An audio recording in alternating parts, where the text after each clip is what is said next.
So do you have a heavy burden or is it only a little load? This is Vince Miller. Thanks so much for joining me for another devotional. We are in Galatians chapter 6. I'm going to read verses 4 through 5 today.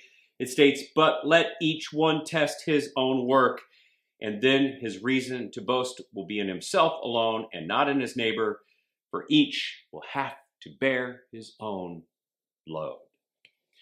So if you've been reading these devotionals with me, following in the text, you're going to read this one and feel like there's this apparent discrepancy in what Paul is saying. However, this is quickly resolved when we realize that Paul used two different words to refer to two different situations. The word translated burdens from verse 2 refers to a heavy load with an oppressive weight that someone has to carry for a long way.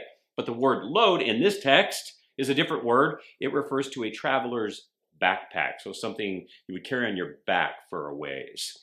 So hopefully you sense Paul's point here. There are burdens, and then there are loads. There are burdens that require help from others, and then there are loads, well, that you have to carry. In other words, you have to empower yourself with enough discernment to understand the weight between the burden and the load and how much help you really need.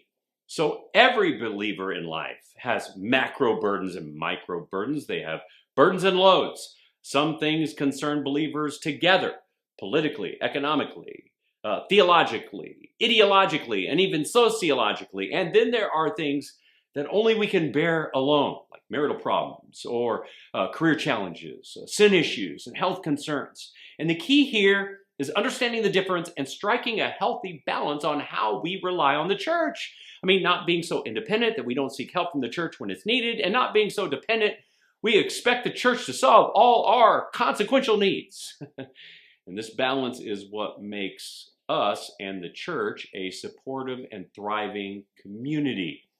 So what's your burden today? Is it macro or is it micro? Is it heavy or is it light? Is it a big burden or just a backpack to bear? Discern the difference, because some in the community have enormous burdens today that they need help with. And your load shouldn't take time and attention away from that. Besides, sometimes your load is God's way of keeping you humble and trusting in Him. And guess what? You might have to carry that thing right up to the threshold of the pearly gates. Sorry about that. That is the truth. I love you guys. Thanks so much for joining me. I pray this blessed you. And remember, live all in for Him who lived all in for you.